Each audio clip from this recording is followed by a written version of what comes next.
हिमाचल प्रदेश की राजधानी शिमला में आज हिमाचल पथ परिवहन निगम की 154वीं बोर्ड ऑफ डायरेक्टर की बैठक हुई। एचआरटीसी अपनी स्थापना के 50 साल पूरे कर चुका है। अपने गोल्डन जुबली वर्ष में एचआरटीसी अब आधुनिकीकरण की तरफ बढ़ रहा है। हिमाचल प्रदेश के उप मुख्यमंत्री मुकेश अग्निहोत्री ने कहा कि प्रबंधन के एचआरटीसी का कैलेंडर तैयार करने का फैसला लिया है। इस कैलेंडर में साल भर की गतिविधियों को तय कर काम किया जाएगा। हिमाचल प्रदेश के उप मुख्यमंत्री मुकेश अग्निहोत्री ने बताया कि सरकार ने कर्मचारियों को दिवाली का तोहफा देने का फैसला किया है। इसमें कर्मचारियों के 3 करोड़ रुपए के लंबित महंगाई भत्ते को एक किश्त में भुगतान किया जाएगा। इसके अलावा सितंबर 2023 तक शर्तें पूरी कर चुके कर्मियों को रेगुलर करने का फैसला लिया गया है। हिमाचल परिवहन निगम के ड्राइवर कंडक्टर को छुट्टियों के बदले पैसे देने का भी फैसला लिया गया है। सरकार उप मुख्यमंत्री मुकेश अग्निहोत्री ने बताया कि हिमाचल पथ परिवहन निगम के सभी कर्मचारियों को ओल्ड पेंशन स्कीम के दायरे में लाने का फैसला भी लिया गया है। इसके अलावा सरकार जल्द कमीशन के माध्यम से 300 कंडक्टरों की भर्ती भी जारी करने जा रही है। उप मुख्यमंत्री मुकेश अग्निहोत्री ने बताया कि सरकार धार्मिक पर्यटन को बढ़ावा देने की दिशा में काम कर रही है। सरकार हिमाचल पथ परिवहन निगम को ऐसे 100 रूट आइडेंटिफाई करने के लिए कहा गया है जहां धार्मिक पर्यटनों को बढ़ावा दिया जा सकता है। उन्होंने कहा कि सरकार वृंदावन, अयोध्या, घाटू श्याम के अलावा अन्य स्थानों के लिए भी बसें चल रही हैं। उप मुख्यमंत्री ने बताया कि हिमाचल पथ परिवहन निगम खर्च घटाओ, आय बढ़ाओ की नीति पर काम कर रही हैं। फिलहाल हिमाचल प्रदेश पथ परिवहन निगम का हर महीने का खर्च 145 करोड़ रुपए है, जबकि आय सिर्फ 75 करोड़ रुपए। ऐसे में निगम को हर महीने करीब 700 करोड़ रुपए का नुकसान होता है। सरकार इस नुकसान को कम करने की दिशा में काम कर रही है। मुकेश अग्निहोत्री ने बताया कि सरकार ने किराए में बढ़ोतरी का कोई फैसला नहीं लिया है। हिमाचल पथ परिवहन निगम की बसों के साथ निजी बसों में के किराए में कोई बढ़ोतरी नहीं होगी। उन्होंने कहा कि मौजूदा वक्त में करीब 3200 रूट पर एचआरटीसी की बसें चल रही हैं और एचआरटीसी लोगों को घर द्वार पर पहुंचने के लिए काम कर रहा है। साथ ही उन्होंने स्पष्ट किया है कि सरकार की ओर से पथ परिवहन निगम की ओर से लगेज पॉलिसी में भी कोई बदलाव नहीं हुआ है। लगेज पॉलिसी से निगम को शुरुआती दौर में ही 1 करोड़ रुपए तक की कमाई हो चुकी है। इसके अलावा हिमाचल पथ परिवहन निगम की बसों में जल्द कैशलेस प्रणाली भी शुरू होगी। इसकी शुरुआत आने वाले 3 महीनों में हो जाएगी। निगम की आय बढ़ाने के लिए सरकार ने एचआरटी की बसों के अंदर भी विज्ञापन लाने की अनुमति दी है। इससे निगम की आय बढ़ेगी। मुकेश अग्निहोत्री ने कहा कि निगम के कर्मचारियों को यह खास निर्देश दिए गए हैं कि केवल जनप्रिय और लोगों को पसंद आने वाले विज्ञापन ही बसों में इस्तेमाल किए जाएं।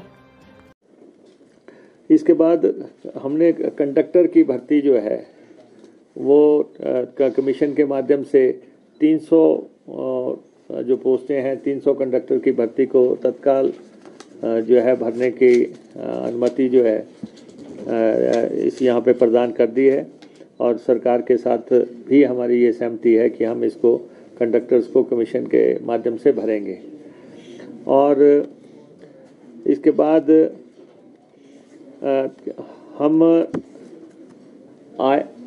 खर्चे घटाओ आय बढ़ाओ की नीति पे चल रहे हैं। जितने खर्चे हम एचआरटीसी में घटा सकते हैं उसका हम प्रयास कर रहे हैं। आय कैसे बढ़नी है उसके लिए हम सारे प्रयास कर रहे हैं। हर सर्विस की, हर एम्प्लॉई की, हर चीज़ की हमने रैंकिंग का प्रक्रिया शुरू कर दी है और हमारा लगभग 145 करोड़ रुपए के आसपास का 1 माह का खर्चा है एचआरटीसी का और हमारी जो इनकम है वो 70-75 करोड़ के बीच में बैठती है। बाकी पैसा हम सरकार से लेते हैं और लगातार सरकार हमारी मदद करती है, लेकिन हम भी जो है उसकी एवज में जो है जैसे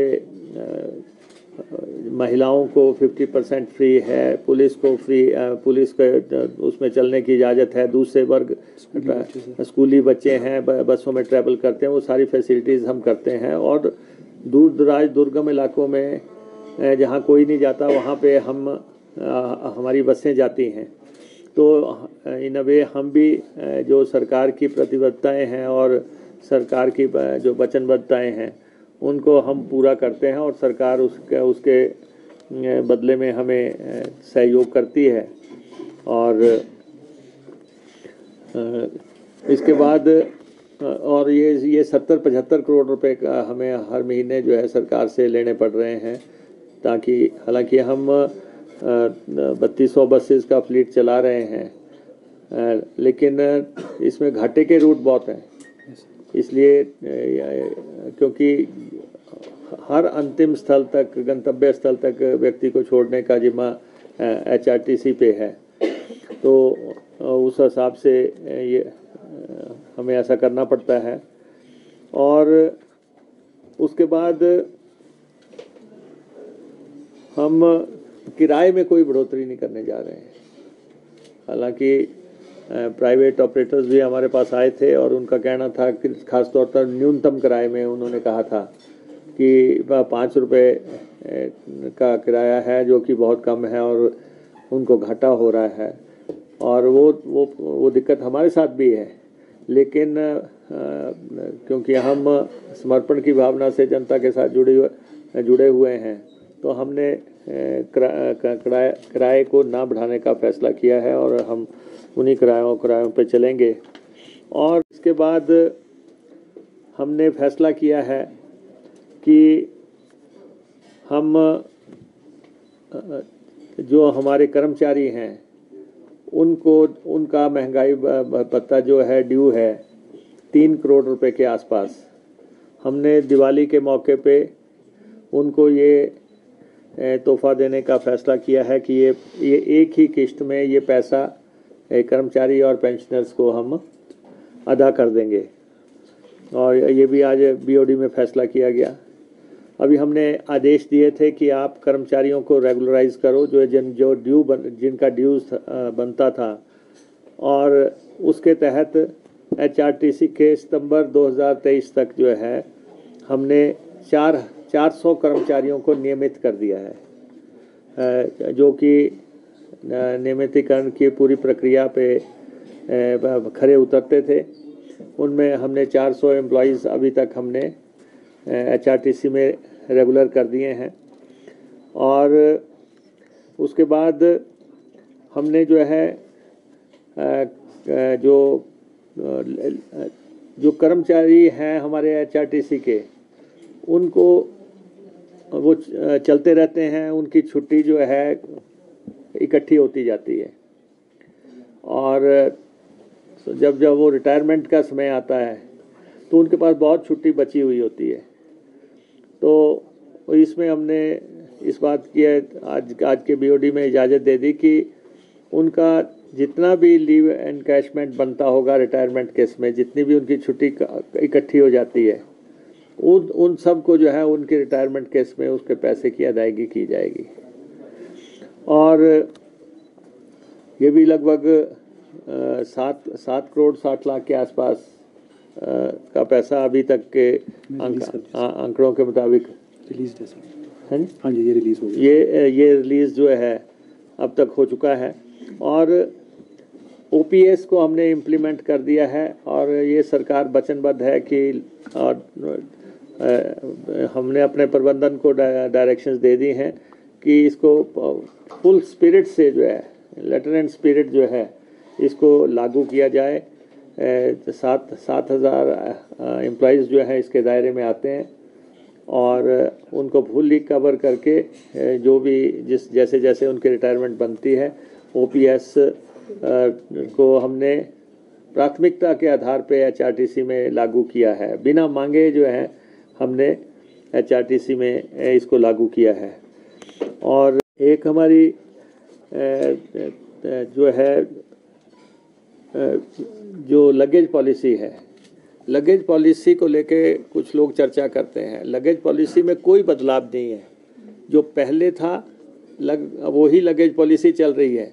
सिर्फ बदलाव क्या किया है कि जो लोग बस में सफ़र नहीं करते हैं और बस में अपना सामान भेजते हैं और बस को कुरियर की तरह इस्तेमाल करते हैं, सिर्फ उनसे पैसा लेने का प्रावधान किया गया है।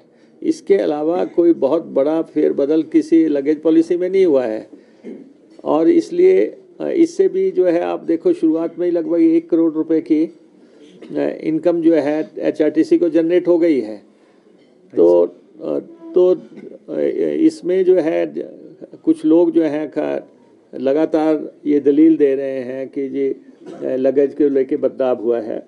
एक बात मैं बड़ा स्पष्ट कर देना चाहता हूँ कि हमने फैसला किया है कि बच्चे लैपटॉप लेके जाते हैं, वो जो है 1 लेके जाए, 2 लेके जाए, 3 लेके जाए, लेकिन कोई भी लैपटॉप पे किराया नहीं है।